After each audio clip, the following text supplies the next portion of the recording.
Good morning. आज जो class 12 में हम लोग पढ़ने आएंगे वो chapter number 1 reproduction in plants. सबसे पहले जानेंगे कि रिप्रोडक्शन होता क्या। ये 12th का जो है सबसे पहला चैप्टर है। एनसीईआरटी के अकॉर्डिंग जो है रिप्रोडक्शन इन प्लांट्स। जो रिप्रोडक्शन है सबसे पहले तो ये समझेंगे कि रिप्रोडक्शन आखिर होता क्या। तो अगर रिप्रोडक्शन की बात किया जाए तो जो रिप्रोडक्शन होता है ये दो शब्दों से मिलकर के बना है, री प्लस प्रोडक्शन। री प्लस प्रोडक्शन। री का मतलब होता है पुनः और प्रोडक्शन का मतलब होता है उत्पन्न करना, यानी कि पुनः उत्पन्न करना। अब ये रिप्रोडक्शन आखिर होता क्यों है, इसका रीजन क्या है, कारण क्या है। तो जो रिप्रोडक्शन होता है इसकी अगर कहा जाए कि लाइन में इसकी जो परिभाषा समझी जाए तो सभी जीव, जितने भी जीव हमारे इस पृथ्वी पर उपस्थित है, सभी जीव अपने अस्तित्व को बनाए रखने के लिए अपने समान जीव उत्पन्न करते हैं। तो उसको हम लोग कहते हैं जनन करना। यानी कि कह सकते हैं कि सभी जीवों में अपने अस्तित्व को बनाए रखने के लिए अपने समान जीव उत्पन्न करने की अपार क्षमता होती है। तो ये तो हो गया उस जनन की परिभाषा, या कह सकते हैं रिप्रोडक्शन की परिभाषा कह सकते हैं। लेकिन अगर एक लाइन इसकी डिफिनीशन को रखा जाए तो क्या होगा, तो रिप्रोडक्शन जो होता है इसकी बात किया जाए तो कह सकते हैं इसकी एक लाइन परिभाषा, a parents reproduce a new generation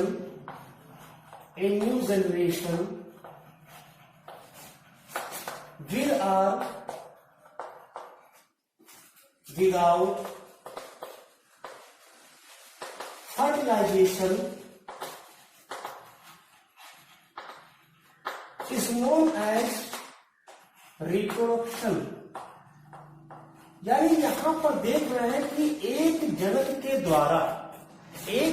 द्वारा निषेचन के साथ अथवा निषेचन के बिना एक नए पीढ़ी की उत्पन्न होना, यानी एक नए जनरेशन को उत्पन्न करना ही रिप्रोडक्शन कहलाता है। अब ये जो विदाउट फर्टिलाइजेशन है, इसके अकॉर्डिंग अगर हम लोग बात करें तो जो रिप्रोडक्शन होता है देयर आर 2 टाइप्स। यानी कि टाइप्स ऑफ रिप्रोडक्शन अगर पढ़ा जाए तो रिप्रोडक्शन के टाइप के अकॉर्डिंग जो है रिप्रोडक्शन जो होता है वो 2 प्रकार के होते हैं। पहला इसमें होता है एसेक्सुअल रिप्रोडक्शन और दूसरा होता है सेक्सुअल रिप्रोडक्शन। अब एसेक्सुअल और सेक्सुअल रिप्रोडक्शन में अंतर क्या है, तो यहां पर देख लीजिए ए मीन्स होता है एब्सेंट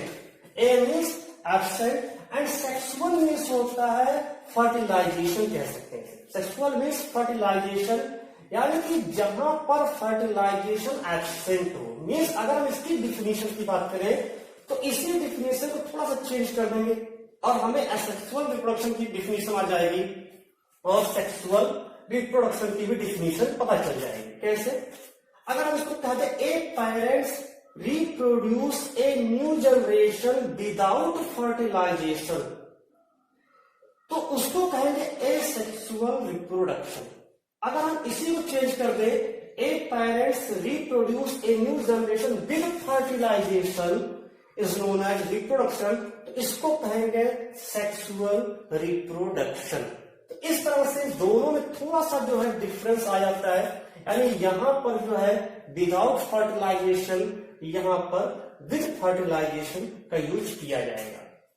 अब ये जो विदाउट फर्टिलाइजेशन और फर्टिलाइजेशन है इसके अकॉर्डिंग होंगे। लेकिन अगर हम बात करें कि इन दोनों को जो है थोड़ा डिफर किया जाए तो कैसे करेंगे, इसमें क्या क्या चीजें होती हैं, क्या क्या इसमें मैकेनिज्म होता है, इसमें क्या होता है, तो देखेंगे। इसमें सबसे पहला अगर डिफरेंस की बात करें तो अभी जस्ट हमने कहा कि विदाउट फर्टिलाइजेशन, यानी कह सकते हैं कि एसेक्सुअल रिप्रोडक्शन में फर्टिलाइजेशन जो होता है एब्सेंट होता है। कह सकते हैं कि नो फर्टिलाइजेशन मीन्स यहां पर निषेचन नहीं होता है। अब फिर ये किया कि निषेचन क्या है, फर्टिलाइजेशन क्या है, फर्टिलाइजेशन की प्रोसेस क्या होता है। तो फर्टिलाइजेशन के लिए अगर डेफिनेशन की बात करें तो कह सकते हैं यहां पर फर्टिलाइजेशन में कि male and female gamete male and female gamete, ये मेल का सिंबल है, ये फीमेल का, male and female gamete fused with each other, fused with each other, इसको कहेंगे यहां पर फर्टिलाइजेशन। यानी कि जहां पर मेल एंड फीमेल गैमीट के बीच में संयुग्मन हो उसको कहते हैं फर्टिलाइजेशन। यानी यहां पर क्या है कि फर्टिलाइजेशन नहीं है। अब फर्टिलाइजेशन नहीं हो रहा है, इसका मतलब यहां पर गैमीट भी नहीं है। अब गैमीट नहीं है तो इसमें कौन सी ऐसी प्रोसेस होती है जिससे इसमें गैमीट नहीं बनता है? तो यहां पर तो पहला हो गया कि नो फर्टिलाइजेशन, दूसरा इसमें लिख सकते हैं कि नो गैमेटोजेनेसिस, मीन्स यहां पर जो है गैमेटोजेनेसिस की भी प्रक्रिया नहीं होती है। अब ये गैमेटोजेनेसिस क्या है इसको समझेंगे। गैमेटोजेनेसिस मीन्स होता है formation of gamete, formation of gamete यानी युग्मकों के निर्माण होने की प्रक्रिया को गैमेटोजेनेसिस कहा जाता है। अब ये गैमीट क्या होते हैं? तो गैमीट का एग्जांपल हम लोग दे सकते हैं, जैसे मेल होता है ह्यूमन है, ह्यूमन बीइंग में स्पर्म है, या फीमेल में जो ओवम होता है ये गैमीट कहलाता है। प्लांट्स में अगर चले जाए तो प्लांट्स में पॉलन ग्रेन जो होता है और एग सेल जो होता है वो गैमीट की भूमिका में होते हैं। इस गैमीट की क्वालिटी क्या है, गैमीट का आखिर रोल क्या होता है, गैमीट क्यों जो है दो गैमीट आपस में फ्यूज करते हैं? तो जो गैमीट होता है हमेशा याद रखिएगा कि गैमीट में नंबर ऑफ क्रोमोसोम होता है ये सदैव आधी होती है सोमैटिक सेल की अपेक्षा। यानी जैसे जिसके शरीर में यानी शरीर की कोशिका में दैहिक कोशिकाओं में जितने गुणसूत्र होंगे उसके युग्मकों में उसके उस गुणसूत्रों के आधे ही मात्रा वहां पर उपस्थित होती है, तो ये गैमीट होता है। अब गैमीट फॉर्मेशन ऑफ गैमीट जिसे कहे तो गैमीट बनता कैसे इसके बारे में बात करेंगे। तो दो प्रोसेस, एक नो फर्टिलाइजेशन नो गैमेटेशन, तो तीसरी प्रोसेस आती है जिसके द्वारा गैमीट बनता है। यानी इसमें गैमीट का कोई रोल नहीं है। पहली चीज गैमीट का कोई रोल नहीं है। जब गैमीट का रोल इसमें नहीं है तो सिंपल वे में इसको हम लोग समझ सकते हैं कि इसमें जो है मियोसिस सेल डिवीजन नहीं पाया जाएगा, नो मियोसिस डिवीजन। यानी यहां पर जो है जो सेल डिवीजन है मियोसिस सेल डिवीजन वो भी नहीं होगा।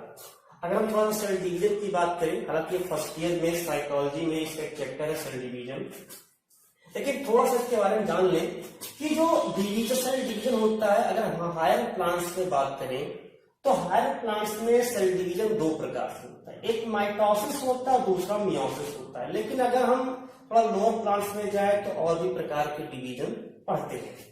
यहां पर हम लोग बच्चों की पढ़ रहे हैं हायर प्लांट्स के बारे में थोड़ा सा जान रहे हैं, तो माइटोसिस और मियोसिस सेल डिवीजन को थोड़ा सा डिस्कस कर देते हैं। माइटोसिस सेल डिवीजन, जो माइटोसिस होता है ये माइटोसिस पढ़ रहे हैं, माइटोसिस इसको हिंदी में कहते हैं समसूत्री विभाजन। सम मतलब समान, सूत्र मतलब क्या है, गुणसूत्र, यानी कि जिसमें गुणसूत्रों की संख्या समान हो। यानी कि जब जैसे एक सेल है, इस सेल में मान लेते हैं इसके न्यूक्लियस में गुणसूत्रों की संख्या जो है मान लेते सपोज करते 2n = 14 है। तो इससे जो नया एक सेल बनेगा ये इस नए सेल में इसमें 2n = 14 रहेगा क्योंकि ये पेरेंटल होता है और एक डॉटर होता है, तो ये यहां पर 2n = 14 ही होगा। यानी जैसे से कोशिका विभाजित होगी वैसे उसके जो गुणसूत्रों की संख्या होती है गुणसूत्रों की संख्या भी जो है समान रूप से आगे की ओर डेवलप करती है। ये तो माइटोसिस है। अब माइटोसिस सेल डिवीजन शरीर के किस कोशिका में होती है? तो चाहे वो प्लांट्स हो या एनिमल हो, कोई भी ऑर्गेनिज्म हो, सभी ऑर्गेनिज्म में जो माइटोसिस सेल डिवीजन होता है वो केवल और केवल जो है उसके सोमैटिक सेल में होता है। कहां होता है? सोमैटिक सेल में। अब ये सोमैटिक सेल क्या होता है? यानी कि दैहिक कोशिका, शरीर की कोशिका में माइटोसिस सेल डिवीजन होता है। लेकिन हम लोग बात कर रहे हैं मियोसिस सेल डिवीजन। असल में जो मियोसिस सेल डिवीजन होता है इसको हिंदी में लोग कहते हैं अर्धसूत्री विभाजन। मतलब कि अर्ध मतलब आधी, सूत्र मतलब गुणसूत्र, यानी कि number of chromosome is half than parent cell. यानी कि जो उसके पेरेंट सेल होंगे उस पेरेंट सेल से, यानी पेरेंट सेल उसको कहते हैं जिससे डिवीजन होता है, तो उस पेरेंट सेल से इसमें 4 कोशिकाएं बनती हैं। जैसे यही मान लो सपोज दैट 2n = 14 है, तो इससे 4 कोशिकाएं का निर्माण होगा। लेकिन ये चारों कोशिका जो होंगे इसमें क्योंकि अर्धसूत्री नाम है, गुणसूत्रों की संख्या आधी होगी, यानी ये जो होंगे ये डिप्लॉयड है तो ये हैप्लॉयड कोशिकाएं होंगी। तो यहाँ पर नंबर ऑफ क्रोमोसोम जो होता है सब में n = 7, यानी कि हैप्लॉयड गुणसूत्रों की संख्या आधी हो। जैसे हम लोगों की बात करें ह्यूमन में, हम लोगों के शरीर की कोशिका में जो गुणसूत्रों की संख्या होती है वो 46 होती है डिप्लॉयड स्टेज में। लेकिन अगर हम लोग अपने स्पर्म की बात करें तो स्पर्म जो होता है उसमें गुणसूत्रों की संख्या 23 होती है, हैप्लॉयड फॉर्म में होती है। तो मियोसिस सेल डिवीजन, ये मियोसिस सेल डिवीजन केवल और केवल जो हमारे जनक कोशिका होती है, गोनाड सेल होता है, उस गोनाड सेल में ही जो है मियोसिस सेल डिवीजन होता है। यानी अर्धसूत्री विभाजन कहां होता है? गोनाड सेल में, जनक कोशिकाओं में होता है। अब ये जो जनक कोशिका होती है ये हमेशा याद रखिएगा, ये हमेशा डिप्लॉयड ही होती है। माइटोसिस सेल डिवीजन हैप्लॉयड और डिप्लॉयड दोनों में हो सकती है, लेकिन मियोसिस सेल डिवीजन केवल और केवल डिप्लॉयड कोशिका में ही होती है। यह सदैव डिप्लॉयड कोशिका में होती है और इसके फलस्वरूप हैप्लॉयड में आगुणित कोशिका बनती है जिसे हम कहते हैं गैमीट। तो ये गैमीट यहां पर होता है। गैमीट क्या है? जैसे हम लोगों में स्पर्म है, ओवम में, फीमेल में, प्लांट्स में पॉलन ग्रेन होता है, उसी प्रकार से या एक्सेल होता है, उसको कहते हैं गैमीट। यानी हिंदी में इसको कहेंगे युग्मक। तो ये होता है यानी तो 3 चीज देख रहे हैं कि नो फर्टिलाइजेशन, एसेक्सुअल रिप्रोडक्शन में फर्टिलाइजेशन नहीं होता है, गैमेटोजेनेसिस नहीं होता है, यानी कि गैमीट का निर्माण नहीं होता है। क्यों नहीं होता है? क्योंकि इसमें मियोसिस सेल डिवीजन ही प्रेजेंट नहीं होता है। मियोसिस सेल डिवीजन ही जब नहीं हो रहा है तो उसमें जो है गैमीट नहीं बनेगा। जब गैमीट नहीं होगा तो उसमें जो है फ्यूजन नहीं होगा, और फ्यूजन नहीं होगा तो उसको हम लोग कहेंगे फर्टिलाइजेशन नहीं हो रहा है। इस तरह से यहाँ पर एसेक्सुअल रिप्रोडक्शन की एक यहाँ पर थोड़ी सी समझ में आया कि होता क्या है। अगर हम सेक्सुअल रिप्रोडक्शन की बात करें तो सेक्सुअल रिप्रोडक्शन में यहाँ पर जो है कह सकते हैं कि ये सारी प्रोसेस होती है, यानी कि फर्टिलाइजेशन भी होता है। अब फर्टिलाइजेशन होना है तो गैमेटोजेनेसिस होना आवश्यक है, गैमेटोजेनेसिस भी होता है। उसके बाद मियोसिस सेल डिवीजन भी होता है। तो ये सेक्सुअल रिप्रोडक्शन की बात हो जाएगी, हम लोग आगे इसको थोड़ा समझेंगे। अभी चलते हैं एसेक्सुअल रिप्रोडक्शन की ओर कि एसेक्सुअल रिप्रोडक्शन के टाइप्स क्या क्या है, कितने प्रकार के एसेक्सुअल रिप्रोडक्शन होते हैं। तो ये था एसेक्सुअल रिप्रोडक्शन के बारे में कि इसमें क्या क्या नहीं होता। तो फर्टिलाइजेशन नहीं हो रहा है, फिर से फर्टिलाइजेशन नहीं हो रहा है, गैमेटोजेनेसिस नहीं हो रहा है, और मियोसिस सेल डिवीजन भी इसमें नहीं होता है। अब एसेक्सुअल रिप्रोडक्शन से जो उत्पन्न संतानें होती हैं उनको हम क्या कह सकते हैं? ये क्वेश्चन नीट में पूछा जा चुका है एक बार कि जो एसेक्सुअल रिप्रोडक्शन होता है उससे उत्पन्न संतानों को कहा जाता है। तो इससे जो उत्पन्न होते हैं इसको हम लोग कह सकते हैं आइडेंटिकल क्लोन, यानी कि एकदम समान। क्योंकि एसेक्सुअल रिप्रोडक्शन का मतलब ये होता है जहां पर फर्टिलाइजेशन ना होगा। अब फर्टिलाइजेशन नहीं हो रहा है तो उससे जो भी उत्पन्न होगा संतान उसी का कोई एक भाग होगा, अतः कह सकते हैं कि वो उसका क्लोन होगा। ये क्लोन वाला याद रखना, ये क्वेश्चन पूछा जा चुका है नीट में कि क्लोन जो होता है वो क्लोन किसके द्वारा बनता है। तो क्लोन जो होता है वो हमेशा असेक्सुअल रिप्रोडक्शन की देन है, सेक्सुअल रिप्रोडक्शन में क्लोन नहीं बनता है, याद रखिएगा। क्योंकि इसमें मियोसिस सेल डिवीजन नहीं हो रहा है, और मियोसिस सेल डिवीजन नहीं हो रहा है तो इसका मतलब जो बनेगा क्लोन ही कहलाएगा। जब मियोसिस सेल डिवीजन होता है तब उसमें जो है वहां पर जो है रिकॉम्बिनेशन की प्रोसेस होने लगती है, और उस रिकॉम्बिनेशन की प्रोसेस में वहां पर जो बनते हैं वो कभी भी जो है एक समान जो है नहीं बन पाते, यानी पेरेंट सेल से कुछ न कुछ वो भिन्न हो जाते हैं।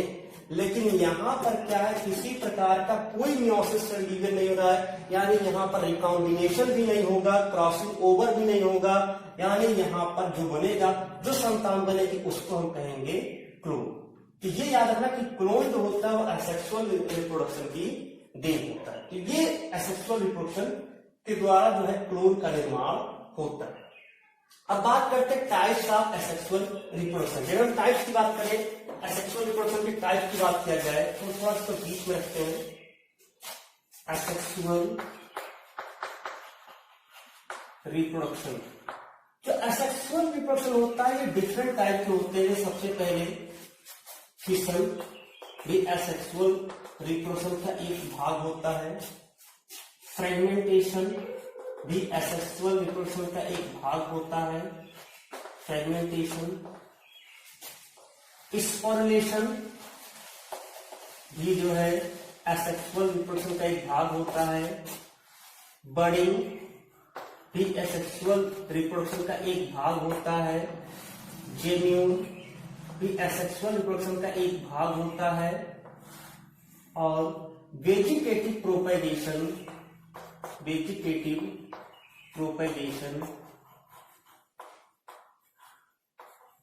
भी एसेक्सुअल रिप्रोडक्शन का एक भाग होता है। तो ये इसके टाइप होते हैं एसेक्सुअल रिप्रोडक्शन के।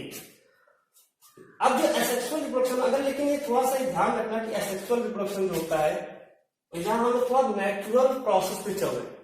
अब ये आर्टिफिशियल भी रिप्रोडक्शन आएगा, एसेक्सुअल रिप्रोडक्शन में आर्टिफिशियल भी बनते हैं, वो भी है, लेकिन यहाँ पर हम लोग थोड़ा नेचुरल प्रोसेस में चल रहे हैं, नेचुरल एसेक्सुअल रिप्रोडक्शन की बात कर रहे हैं जो नेचुरली होता है। फिशन, अब पहले बात करते हैं फिशन और फ्रेगमेंटेशन में थोड़ा डिफरेंस जान लेते हैं। इसको कहते हैं हिंदी में विभाजन, इसको कहते हैं विखंडन, और छोटा सा अंतर होता है विभाजन और विखंडन में। फिशन जो होता है, हमेशा याद रखना, फिशन की जो प्रोसेस होती है वो यूनिसेलुलर ऑर्गेनिज्म में होती है, यानी ये सदैव फिशन जो विभाजन होता है वो एक कोष के जीवों में होता है।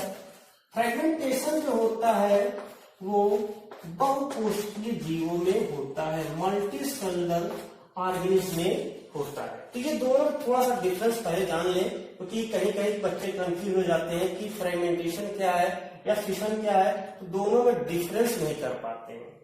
तो ये याद रखना हमेशा कि फिशन जो है, विभाजन जो है वो यूनिसेलुलर में होता है और फ्रेगमेंटेशन सदैव मल्टीसेलुलर में होता है। फिशन की अगर बात करें तो फिशन जो होता है दो प्रकार का होता है। एक होता है बाइनरी फिशन, बाइनरी फिशन, और दूसरा होता है multiple fission, multiple fission. Binary fission और मल्टीपल फिशन, बाइनरी का मतलब होता है दो, यानी कि यहाँ पर द्विविभाजन, यानी बाइनरी फिशन क्या है, द्विविभाजन, और मल्टीपल फिशन क्या है, बहुविभाजन। असल में ये जो मल्टीपल फिशन होता है ये रेयरली होता है, ये जाने रहे कि थोड़ा रेयरली होता है। मेन जो होता है बाइनरी फिशन ही होता है, लेकिन होता कब है तो जानिए। बाइनरी फिशन जो होता है जब फेवरेबल कंडीशन होता है, यानी कि जब जो वातावरण है वो उसके विभाजन के अनुकूल होता है, उस समय फेवरेबल कंडीशन, अनुकूलित वातावरण मिल रहा है, उस समय जो भी जीव होगा वो जीव बाइनरी फिशन करेगा। लेकिन अगर मान लेते कंडीशन उसके फेवर में नहीं है, यानी कि कंडीशन कैसा है, अनफेवरेबल कंडीशन है अगर वहां पर, तो निश्चित रूप से उसमें केंद्रक का विभाजन तो होगा, लेकिन उसके साइटोप्लाज्म डेवलप, साइटोप्लाज्म डिवीजन नहीं होगा। तो उस और साइटोप्लाज्म डिवीजन कब होगा, जब फेवरेबल कंडीशन आएगा तब होगा। तो इस तरह से फेवरेबल और अनफेवरेबल कंडीशन में, फेवरेबल में एक प्राइमरी फिशन होता है, और अगर रेयरली मान लें तो अनफेवरेबल कंडीशन है, उसके विभाजन के उपयुक्त वो दशा नहीं है, उस दशा में मल्टीपल फिशन ही होगा। तो पहले समझते हैं बाइनरी फिशन। मेन तो बाइनरी फिशन ही है। बाइनरी फिशन भी जो होता है वो 3 प्रकार से होता है, यानी बाइनरी फिशन को जब देखें तो 3 प्रकार का होता है। सबसे पहले एसिमेट्रिकल, असममित प्रकार का, एसिमेट्रिकल, ये इसको हम लोग कह सकते हैं इर्रेगुलर। दूसरा एक होता है इसमें जो है यहां पर ट्रांसवर्स डिवीजन,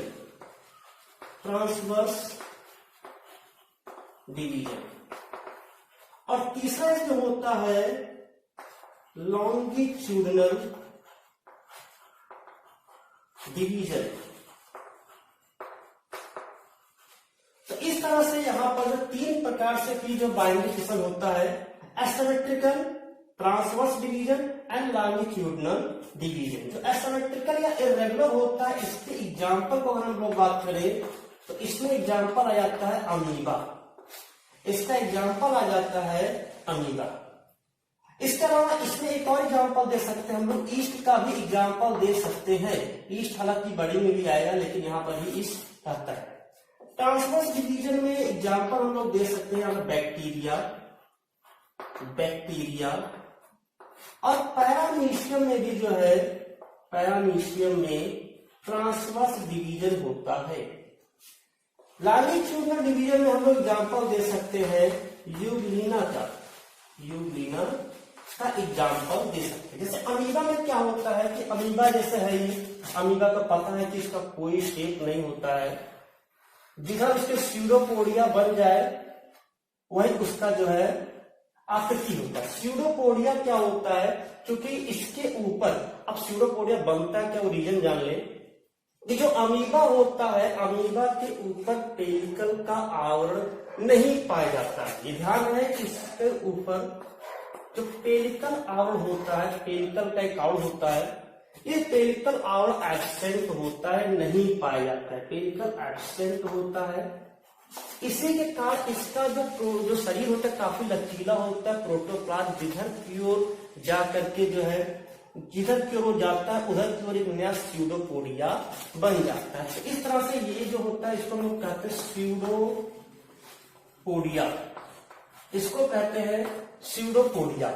तो ये स्यूडोपोडिया होता है, ये स्यूडोपोडिया हालांकि इसके दमन में भी सहायता करता है, बहुत भोजन में भी सहायता करता है, भोजन को पकड़ने में भी जो स्यूडोपोडिया का बड़ा इंपॉर्टेंट रोल होता है। तो स्यूडोपोडिया से बनता है क्योंकि इसमें पेलिकल का आवरण नहीं है, तो जिधर जो प्रोटोप्लाज्म झुकता है उधर की ओर एक नया स्यूडोपोडिया बनता है, और फिर उसके शरीर में विलीन भी होता रहता है। तो ये प्रोसेस चलती रहती है, बनता रहता है, विलीन भी होता रहता है, बनता रहता है, विलीन भी होता रहता है। तो ये यहाँ पर रहता है।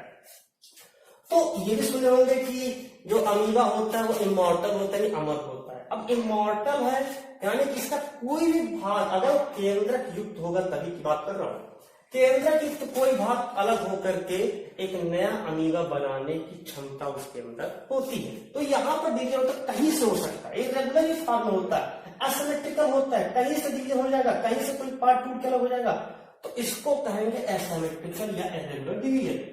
अगर हम ट्रांसवर्स डिवीजन की बात करें, पैरामीशियम का एग्जांपल ले लेते हैं।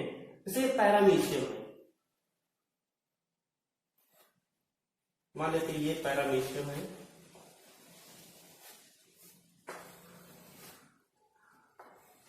ये तो इसमें जो डिवीजन होता है, इसका जो एक केंद्र, हालांकि ध्यान रखिएगा कि ये बाइन्यूक्लिएटेड होता है, इसके पास 2 केंद्रक होता है, एक माइक्रोन्यूक्लियस और एक माइक्रोन्यूक्लियस। लेकिन जो माइक्रोन्यूक्लियस होता है वही जनन में भाग लेता है। ध्यान रखिएगा, जो माइक्रोन्यूक्लियस होता है वही जनन में भाग लेता है। ये क्वेश्चन ये पूछा जा चुका है, तो ध्यान रखिएगा कि एक माइक्रोन्यूक्लियस होता है माइक्रो, और एक माइक्रोन्यूक्लियस होता है। माइक्रोन्यूक्लियस में डिवीजन होता है, उसके द्वारा एक माइक्रोन्यूक्लियस से दूसरा माइक्रोन्यूक्लियस बनता है, जो उसके दूसरे छोर पर पहुंचता है, और इस तरह से इसका विभाजन ट्रांसवर्स फॉर्म में हो जाता है। तो जो पैरामीशियम होता है इसी प्रकार से बैक्टीरिया में भी डिवीजन होता है। लॉन्गिट्यूडनल डिवीजन की बात करें तो इसमें यूग्लिना होता है। जैसे यूग्लिना का जो शेप अगर हम बनाए थोड़ा सा,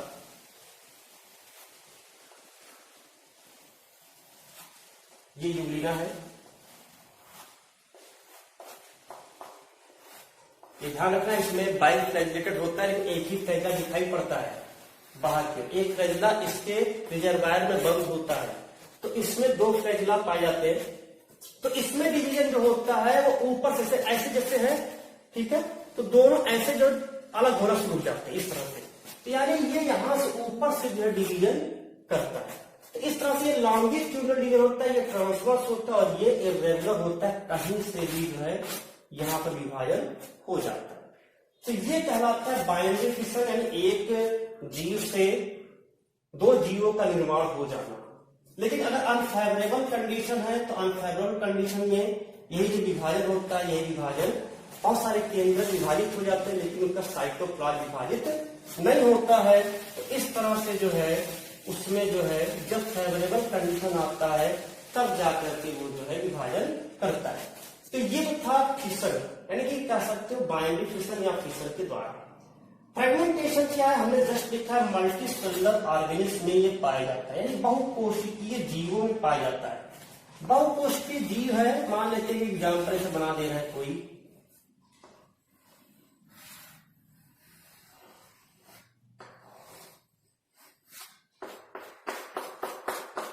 ये बहुत सारी कोशिका मान लेते हैं इसमें, तो इसका कोई एक पार्ट टूट करके अलग हो जाए। देख रहे हैं तो यहाँ पर बहुत सारी कोशिका है, तो इतना भाग टूट करके अलग होकर के एक नए पौधे का या एक नए जीव का निर्माण करता है, तो उसको कहते हैं फ्रेगमेंटेशन, विखंडन। तीसरा होता है स्पर्लेशन। जो स्पर्लेशन होता है ये प्रक्रिया कुछ फंजाई में और कुछ जो है एल्गी में यह जो है प्रक्रिया होती है, यानी कुछ कवकों में और कुछ शैवालों में स्पर्लेशन की प्रक्रिया के द्वारा जो है जन्म होता है।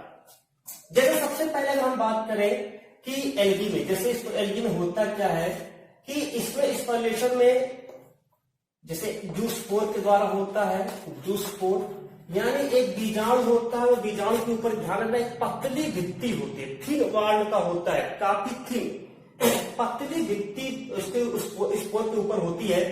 अब वो स्पोर या तो जूस्पोर होगा, जूस्पोर का मतलब होता है चलनशील, यानी एक स्थान से दूसरे स्थान पर जा सकता हो, तो उसको जूस्पोर के द्वारा होगा, या एप्लाइनोस्पोर होगा। एप्लाइनोस्पोर, एप्लाइनोस्पोर का मतलब होता है आंचल बीजाणु, यानी कि उस बीजाणु के चलने की क्षमता नहीं होती है, वो जहां पर मुक्त होकर के गिरता है वहीं पर अपनी ग्रोथ करता है, वहीं से अपनी जो किसी जो है जाकर के चिपक करके किसी सबस्ट्रेटम से, और वहीं से अपनी जो है अपनी धीरे धीरे मल्टीपल डिवीजन के द्वारा अपनी लंबाई को बढ़ाता है। या कोनिडिया के द्वारा जो है होता है, या एकाइनिड्स। तो ये सभी जो होते हैं ये स्पर्लेशन के एग्जाम्पल होते हैं। वो जो स्पर्लेशन स्पोर्स जो होता है, जो स्पोर्स निकलता है, वो स्पोर्स या तो जूस्पोर के फॉर्म में हो सकता है, या वो एप्लाइनोस्पोर के फॉर्म में हो सकता है, या कोनिडिया के फॉर्म में हो सकता है, या वो एकाइनिड्स के फॉर्म में होता है, या हिप्नोस्पोर के फॉर्म में भी हो सकता है। हिप्नोस्पोर एक सुप्त बीजाणु के फॉर्म में भी जो है हो सकता है। तो इस तरह से जो है यहाँ पर जो है स्पोरुलेशन कहते हैं, स्पोर का बनना, स्पोर के द्वारा जन्म करना। ये भी ध्यान रखना, स्पोर्स जो होते हैं वो हमेशा डिप्लॉयड होते हैं, जैसे उसकी कोशिका होगी, जीव होगा, वैसा इसका स्पोर्स होगा। बात करते हैं बडिंग पर। बडिंग यानी मुकुलन, हिंदी में मुकुलन कहते हैं। बडिंग जो होता है ये ईस्ट कोशिका में होता है। बडिंग जो होता है वो ईस्ट कोशिकाओं में होता है। इसमें होता क्या है, जैसे ये ईस्ट है, मान लेते हैं ये ईस्ट है, ये तो इस ईस्ट में जो केंद्रक होता है, केंद्र विभाजन के द्वारा एक नए जो है यहाँ पर बड का निर्माण कर लेता है। अब अगर मान लेते फेवरेबल कंडीशन है तो ये अलग होकर के एक नया ईस्ट बना लेगा। लेकिन सपोज करते हैं कि कंडीशन इसके विपरीत है, तो इस कंडीशन में क्या करेगा, ये बहुत सारे जो है यहाँ पर इस तरह से बड का निर्माण, कलिका का निर्माण करेगा। और जैसे ही फेवरेबल कंडीशन आएगी तो ये सारी कलिकाएं यहां से अलग होकर के एक नए जीव का निर्माण, यानी एक नए ईस्ट का निर्माण कर लेते हैं। तो इसको कहते हैं बडिंग। अब हालांकि जो बडिंग होता है वो दो प्रकार से होता है। एक्सटर्नल व्यू होता है, इंटरनल व्यू होता है। तो ये हमने जो बनाए एक्सटर्नल बड़ी है। कभी कभी क्या होता है कि जो बड़ है वो बड़ इसके अंदर बनता है, तो इसको कहते हैं इंटरनल बड़ी। तो अगर बड़ का जो निर्माण हो रहा है, जो यहाँ पर मुकुल बन रहा है, मुकुल यानी हिंदी में मुकुल कहते हैं, मुकुल जो होता है अगर अंदर की ओर बन रहा है उसको इंटरनल बडिंग, अगर ये इस तरह से बन रहा है तो उसको एक्सटर्नल बडिंग के नाम से जानते हैं। बात करते हैं जेन्यूल। जेन्यूल जो होता है इसको एक और नाम से जानते हैं बड फॉर्मेशन। इसको एक और नाम से जानते हैं बड फॉर्मेशन। थोड़ा मिटाने से भी बाद में इसको समझा देते हैं। इसको एक और नाम से जानते हैं बड फॉर्मेशन। जेन्यूल जो होता है इसके एग्जाम्पल की बात करें तो इसका एग्जाम्पल होता है फ्यूनेरिया में पाया जाता है। फ्यूनेरिया, फ्यूनेरिया जो है एक ब्रायोफाइटा का पौधा है जिसको ग्रीन मॉस के नाम से भी जानते हैं। तो ये फ्यूनेरिया होता कैसे, ये फ्यूनेरिया का पौधा अगर हम बनाए थोड़ा सा, तो यहीं पर हरे हरे पत्ती सभ्य संरचना से बनी होती बहुत सारी, लीफ लाइक स्ट्रक्चर इसमें पाया जाता है।